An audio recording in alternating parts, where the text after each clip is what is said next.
আলোচনা ভাব প্রকাশ করার মধ্য দিয়ে ইরানের নেতারা একটু রিল্যাক্স হবেন, তারা আলোচনা করবেন, ফোন করবেন, তখন ওই ফোনে আড়ি পাতবে তারা আধুনিক প্রযুক্তির সাহায্যে বোঝার চেষ্টা করবেন যে ইরানের এই নেতারা এখন যারা বেঁচে আছেন তারা কোথায় আছে।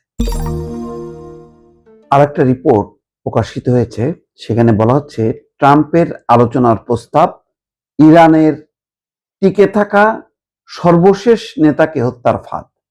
আবার বলি, ট্রাম্পের আলোচনার প্রস্তাব ইরানের টিকে থাকা সর্বশেষ নেতাদের হত্যার ফাঁদ। এখন শীর্ষ পর্যায়ে বা সিনিয়র পর্যায়ের অল্প কিছু সংখ্যক নেতা আছে। এখন এই আলোচনা একটা ভাব প্রকাশ করার মধ্য দিয়ে ইরানের নেতারা একটু রিল্যাক্স হবেন, তারা আলোচনা করবেন, ফোন করবেন, তখন ওই ফোনে আড়ি পাতবে ওই লাইনগুলোতে তারা আধুনিক প্রযুক্তির সাহায্যে বোঝার চেষ্টা করবেন যে ইরানের এই নেতারা এখন যারা বেঁচে আছেন তারা কোথায় আছে।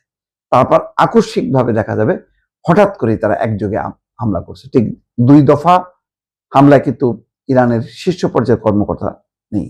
প্রথম দফায় আয়াতুল্লাহ আলী খামেনি, তার সাথে প্রতিরক্ষা মন্ত্রী, সেনাপ্রধান, আইআরজিসির প্রধান, এবং দ্বিতীয় পর্যায়ে আলী লারজানি। এটা ছিল সাংঘাতিক রকম একটা মারাত্মক দুঃখজনক একটা হত্যাকাণ্ড।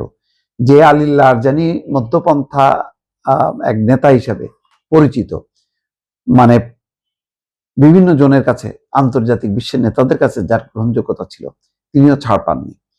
এখন তিনিও নেই। তখনও 4 জন শীর্ষ পর্যায়ের কর্মকর্তা নেই। এখন আছেন কে?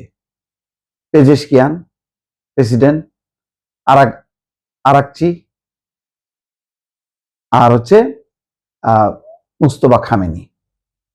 মুস্তফা খামেনি, পেজেশকিয়ান প্রেসিডেন্ট, আর হচ্ছে যার নাম বললাম কিছুক্ষণ আগে, তিনি বেঁচে আছেন, আব্বাস আরাকচি।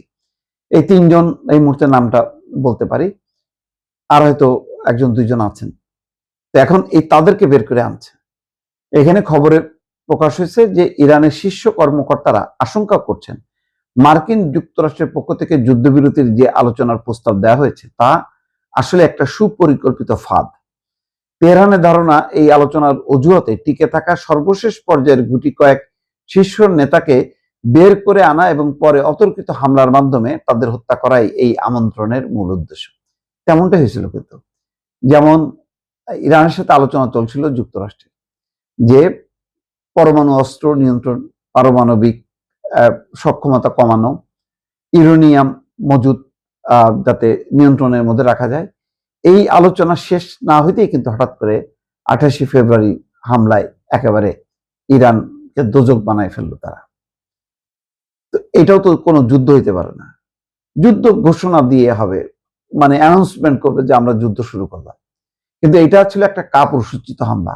অর্থাৎ প্রতিপক্ষকে আপনি মানে সুযোগ না দিয়ে, ধরেন রেফারি মানে বাঁশি বাজালে না খেলা শুরু হবে, রেফারি বাঁশি বাজালো না, হঠাৎ করে যদি এক পক্ষ বল নিয়ে যদি দৌড়ে গোল করে দেয়, এটা কি খেলা হইলো? তো সেরকম যুদ্ধ খেলছে ইসরায়েল এবং মার্কিন যুক্তরাষ্ট্র। ওয়াল স্ট্রিট জার্নালের এক প্রতিবেদন অনুযায়ী তেহরানের নেতারা উদ্বিগ্ন যে যুক্তরাষ্ট্র এবং ইসরায়েলের সঙ্গে যুদ্ধ শেষ করার জন্য যে কোনো সরাসরি আলোচনা আসলে একটা কৌশল মাত্র। এর মাধ্যমে ইরানের পার্লামেন্ট স্পিকার মোহাম্মদ বেঘোরে কালিবাফকে জনসমক্ষে বের করে এনে হত্যার পরিকল্পনা করা হতে পারে। ইরানের স্পিকারকে, কালিবাফ একজন সাবেক আধা সামরিক কমান্ডার এবং সাম্প্রতিক বিমান হামলা থেকে বেঁচে যাওয়া ইরানের হাতে গোনা কয়েকজন সিনিয়র নেতাদের মধ্যে অন্যতম। এখানে শান্তি আলোচনার জন্য মার্কিন যুক্তরাষ্ট্র বিশেষভাবে কালিবাফকে উপস্থিত থাকার শর্ত দিয়েছে। দেখেন, আবার বলছেও যে কালিবাফকে নিয়ে আসতে হবে। ইরানি কর্মকর্তা এবং তাদের সঙ্গে যোগাযোগ রাখা আরব প্রতিনিধিদের মতে প্রেসিডেন্ট ট্রাম্প ইরানের জ্বালানি অবকাঠামোতে হামলা সাময়িকভাবে স্থগিত রাখার যে ঘোষণা দিয়েছে, এটা আসলে একটা চাল। তাদের দাবি পুনরায় হামলা শুরু করার আগে বিশ্ববাজারে তেলের দাম নিয়ন্ত্রণে রাখতেই ট্রাম্প এই সময় নিচ্ছেন। অর্থাৎ তেলের দামটা আবার যাতে একটু কমে যায়, যাতে মানে এই হামলার পরে তো আবার বাড়বে, তো আবার একটু যাতে কমে যায়, তারপরে হামলা করলে আবার বাড়বে, এই আর কি তার কৌশল। সামগ্রিকভাবে তেহরানের নীতি নির্ধারকদের বিশ্বাস যে আলোচনার টেবিলে বসা মানেই নিজেদের অস্তিত্বকে চরম ঝুঁকির মুখে ঠেলে দেওয়া। সেখানে কূটনীতির আড়ালে লুকিয়ে আছে সামরিক গুপ্ত হত্যার নীল নকশা, এবং এটাই হয়তো সত্য। দেখেন, ইসরায়েল এবং আমেরিকাকে আপনি কিভাবে বিশ্বাস করবেন?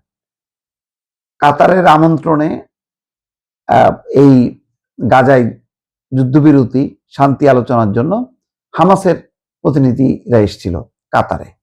তো কাতারে তো একটা নিরপেক্ষ দেশ, সেখানে নানা রকমের আলোচনা হয়, যে কোনো দেশের যুদ্ধ বিগ্রহ হলে কাতারে এই সব বৈঠকগুলো হয়। সেই কাতারে যেই ভবনে ছিল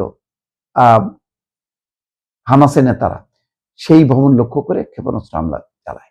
ভাগ্যক্রমে নামাজ ছিল বলে তারা বেরিয়ে গিয়েছিল।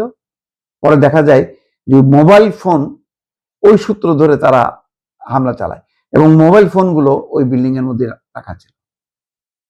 এই ধরনের হলো বিশ্বাসঘাতক। আরো ইরানে এসছে রাষ্ট্রীয় শোকে পার্টিসিপেট করতে হামাসের নেতা, সেখানেও হামলা, বিস্ফোরণের সেখানে বাড়ি উড়াই দিয়েছে বিভিন্ন জায়গায়। মানে এটার কোনো শেষ নেই। তাদের এই যে গুপ্ত হত্যা, মানে কয় প্রকার এবং কি কি, এটা ইসরায়েল এবং আমেরিকা দেখাই দিছে। এখনো মানে ইরান আশঙ্কা করছে সেই ঘটনাই হয়তো ঘটতে পারে।